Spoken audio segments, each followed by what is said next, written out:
BPSC TRE 3.0 के जितने भी कैंडिडेट हैं, चाहे पीआरटी के कैंडिडेट हो 6 to 9 to 10 और 11 to 12 चारों वर्गों के कैंडिडेट की बात कर रहे हैं। स्क्रीन पे आप देख पा रहे हैं कि टीआरई 3 के अभ्यर्थी नाराज हैं और टीआरई 3 के अभ्यर्थियों में गुस्सा काफ़ी है, क्योंकि देखिए काफ़ी ज़्यादा परेशानी दिक्कत ये है कि ना ही रीअपलोड को लेकर के कोई अपडेट देखने को मिल रही है, ना ही रीकाउंसलिंग को लेकर के, ना ही पीजीटी के 6 विषयों को लेकर के, ना ही यहाँ पे गेस्ट टीचर को लेकर के।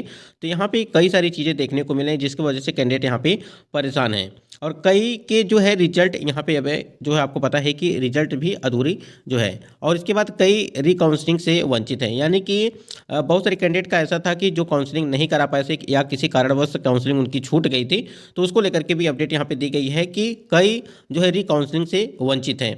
तो उनको कब तक यहाँ पे रीकाउंसलिंग कराई जाएगी, कब तक यहाँ पे रीअपलोड कराई जाएगी। और रही बात यहाँ पे जो पीजीटी के 6 विषयों का मामला है और साथ ही साथ जो गेस्ट टीचर का मामला है, ये भी कहीं ना कहीं एक तरह से समस्या बनी हुई है, जिसके वजह से कैंडिडेट काफ़ी ज़्यादा जो है नाराज हैं इसको लेकर के। देखिए यहाँ पे या तो शिक्षा विभाग या तो बीपीएससी आयोग की तरफ से एक छोटा सा नोटिस यहाँ पे कहीं ना कहीं जारी कर देना चाहिए कि फाइनली क्या 9 तारीख के पहले ये सारी प्रक्रिया कराई जाएंगी या 9 तारीख के बाद। यानी कि 9 मार्च को जो है नियुक्ति पत्र मिलना है, तो नियुक्ति पत्र से पहले ये प्रक्रिया आपकी रीअपलोड की होगी या उसके बाद से कराई जाएगी। तो इसके संबंध में शिक्षा विभाग या बीपीएससी आयोग को दोनों को जो है यहाँ पे दोनों की सहमति से नोटिस यहाँ पे कहीं ना कहीं जारी करना चाहिए, लेकिन अभी तक नोटिस यहाँ पे जारी नहीं किया गया और इसी को लेकर के कैंडिडेट काफ़ी ज़्यादा यहाँ पे परेशान है। अब तक नहीं हुआ है जिला आवंटन, यानी कि आपको बता दें कि बहुत सारे ऐसे कैंडिडेट हैं जिनका जो है डिस्ट्रिक्ट अलॉटमेंट नहीं किया गया था। आपको पता है जो अगर बात करें पीआरटी 6 to 8, 9 to 10 और 11 to 12 की जो यहाँ पे डिस्ट्रिक्ट अलॉटमेंट किया गया था, उस लिस्ट में तो इनका रोल नंबर है, लेकिन यहाँ पे डिस्ट्रिक्ट अलॉटमेंट नहीं किया गया था और इसकी वजह से जो है यहाँ पे उनकी काउंसलिंग नहीं हो पाई। तो ये सारी समस्याएं देखने को मिल रही हैं। बाकी यहाँ पे देखिए 9 मार्च को मिलना है नियुक्ति पत्र, तो ये कुछ मामला मतलब कि देखने को मिला और हाईलाइट किया जा रहा है। अब इसका यहाँ पे जो है न्यूज़ 18 की तरफ से हाईलाइट किया गया है, तो कहीं ना कहीं कुछ चीज़ें देखने को मिल जाएगी। इसके पहले जब यहाँ पे चीज़ें बताई गई थी कि जो ज्वाइनिंग लेटर को लेकर के बात की गई थी, जैसे ही यहाँ पे ये खबर निकल के आई उसके बाद 1 से 2 दिन के अंदर जो है आपको जो है नियुक्ति पत्र से संबंधित आपको कहीं ना कहीं एक सूचना जो है मिल गई कि 9 मार्च को नियुक्ति पत्र मिलेगा। और इसी प्रकार से चीज़ें आपको आज भी यहाँ पे देखने को मिल सकती है, कुछ ना कुछ यहाँ पे अपडेट आपको देखने को मिलेगी। स्क्रीन पे आप देख पा रहे हैं कि यहाँ पे देखिए एक रिपोर्ट भी है। कई के रिजल्ट अधूरे तो कई के रीकाउंसलिंग से वंचित। पीजीटी के 6 विषयों का नहीं हुआ है जिला आवंटन। सीटीईटी 82 मार्क्स वाले लेटर के इंतजार में और अब तक सीटीईटी 82 मार्क्स को नहीं मिली हरी झंडी। बड़ी खबर आपको बता रहे हैं, ब्लैंक जिले वाले अभ्यर्थी भी हैं असमंजस में। 9 मार्च को मिलना है। तो पूरी तरह से एक चीज़ तो क्लियर है कि 9 मार्च को यहाँ पे नियुक्ति पत्र दिया जाएगा, लेकिन किसको किसको दिया जाएगा ये भी काफ़ी ज़्यादा जो है कंफ्यूजन बना हुआ है, क्योंकि देखिए बहुत सारे कैंडिडेट का तो यहाँ पे बहुत सारी चीज़ें बाकी हैं। ठीक है, उनको तो यहाँ पे हमको नहीं लगता है कि नियुक्ति पत्र वो 9 मार्च को मिल पाएगा, जिस हिसाब से यहाँ पे काम चल रहा है। अगर बात करें शिक्षा विभाग या बीपीएससी आयोग की तरफ से, थोड़ा सा यहाँ पे संदेह बना हुआ है कि आपका जो नियुक्ति पत्र है, जिनका अगर बात करें जो फ्रेश कैंडिडेट, फ्रेश का मतलब ये कि जिनको डाउटफुल में नहीं रखा गया है, ठीक है, ऐसे कैंडिडेट जिनका सब कुछ यहाँ पे सही था काउंसलिंग के समय पे, उन्हीं को जो है हमको लगता है कि नियुक्ति पत्र ये दिया जाएगा। लेकिन ऐसा नहीं, परीक्षा एक साथ कराई जाती है, रिजल्ट आपका एक साथ आता है, फिर यहाँ पे काउंसलिंग एक साथ कराई जाती है, उसके बाद जो यहाँ पे अगर बात करें जो ज्वाइनिंग लेटर है एक साथ क्यों नहीं दिया जा रहा है, ये काफ़ी बड़ा सवाल है कैंडिडेट का। अगर बात करें यहाँ पे तो 9 मार्च को ही सबको यहाँ पे नियुक्ति पत्र जो है वो मिलना चाहिए, ऐसा जो है अभ्यर्थियों का मानना है।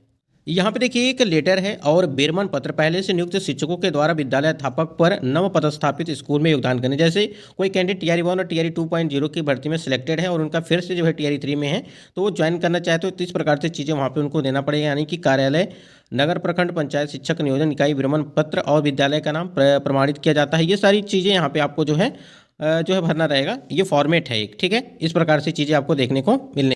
स्क्रीन पे आप देख पा रहे हैं नियुक्ति के बाद व्यवस्था में होगा परिवर्तन। यहाँ पे देखिए शिक्षा विभाग बिहार सरकार द्वारा विगत वर्ष उच्च विद्यालय और प्राथमिक विद्यालय के लिए प्रधानाध्यापक और प्रधान शिक्षकों की नियुक्ति हो चुकी है। उन विद्यालय प्रधान का पद स्थापन नए सत्र में वो होने की जो है संभावना बढ़ गई है, जिससे उच्च विद्यालयों के प्राथमिक विद्यालयों में प्रधानाध्यापकों की पदस्थापन की उम्मीद बढ़ गई है। इसकी जानकारी शिक्षा विभाग के सूत्रों ने व्यक्त करते हुए दिया है और ज्ञात हो कि जिले के उच्च विद्यालय में प्रभारी प्रधानाध्यापक के सहारे शैक्षणिक कार्यभार संचालित हो रहा है। अब यहाँ पे एक चीज़ और देखेंगे तो दिया गया है कि नियुक्ति से संबंधित कार्रवाई पूरी हो चुकी है। इन दोनों पद के लिए जिला चॉइस अभ्यर्थियों से भी मांगी जा चुकी थी। और यहाँ पे देखेंगे कि रेंडमाइजेशन के अंतर्गत विद्यालय प्रदान करने की बात कहीं विभागीय सूत्र बता रहे हैं। पद स्थापन हो जाने के बाद विद्यालयों के शैक्षणिक गुणवत्ता स्पष्ट रूप से देखी जा सकती है और रेंडमाइजेशन के अंतर्गत विद्यालय प्रदान करने की बात कही विभागीय सूत्र बता रहे हैं और पदस्थापन हो जाने के बाद यहाँ पे चीज़ें आपको क्लियर होंगी।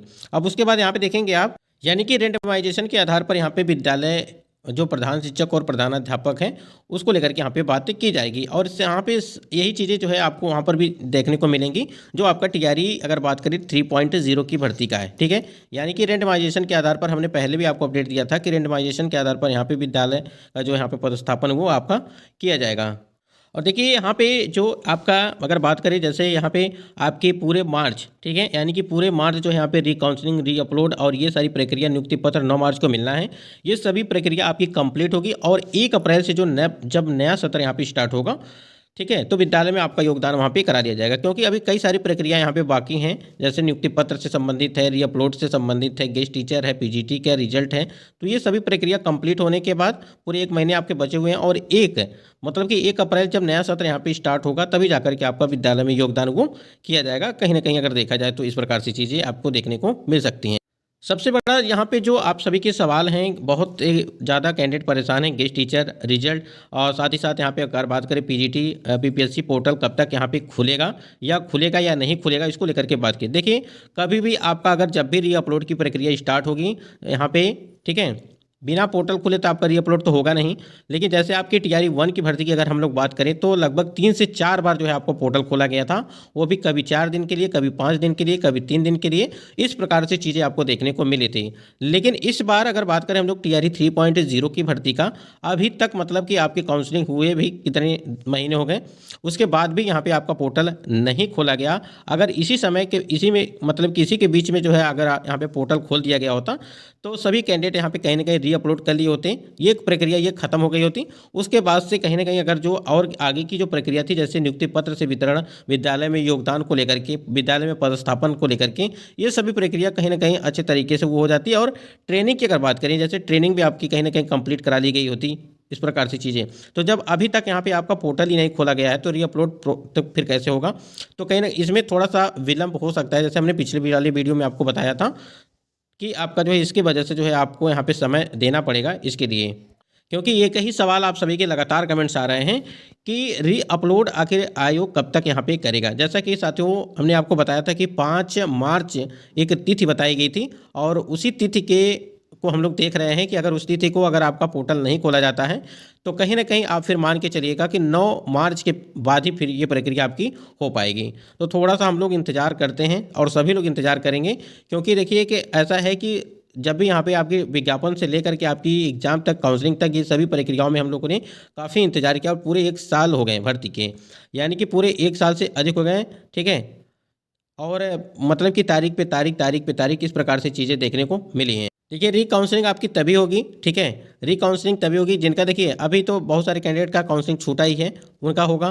फिर यहाँ पे जिनका यहाँ पे बात करें जो रीअपलोड की प्रक्रिया होगी उसके बाद से काउंसलिंग होगा या नहीं होगा, या डायरेक्ट उनको जो है नियुक्ति पत्र यहाँ पे बात करें दिया जाएगा, विद्यालय में योगदान करा दिया जाएगा, ये अलग की बात है। लेकिन जिनकी काउंसलिंग छूटी हुई है उनको जो है रीकाउंसलिंग भी साथ में ही करा दिया जाएगा। तो 5 मार्च एक उम्मीद है कि 5 मार्च के पहले आपको कुछ ना कुछ देखने को आपको मिल सकता है। योगदान पत्र और विद्यालय पदस्थापन पत्र दोनों अलग अलग चीज़ें हैं, ठीक है। और इसमें कई सारी आपको जानकारी हमने पहले पिछले वाली वीडियो में दिया था, जिसमें आप थोड़ा सा जा करके थोड़े ध्यान से देखिएगा, उसमें कई सारी चीज़ें हैं जो आपके लिए काफ़ी महत्वपूर्ण है, चाहे वो योगदान पत्र हो या विद्यालय पदस्थापन पत्र है उसको, क्योंकि बहुत ही महत्वपूर्ण चीज़ है उसमें। बाकी आपने देखा कि न्यूज़ 18 की तरफ से जो आपके रीअपलोड की प्रक्रिया सीटेट को लेकर के जो 82 नंबर का है मामला है और कईयों का जो रिजल्ट रुका हुआ है उसको लेकर के यहाँ पे अपडेट दी गई है। और वही चीज़ें हैं, देखिए इसके बाद से एक नई अपडेट आपको जरूर देखने को मिल सकती है। अगर जिस प्रकार से यहाँ पे अपडेट आपको इस समय देखने को मिल रही है उसके बाद से कुछ नई जानकारी आपको देखने को मिलेगी।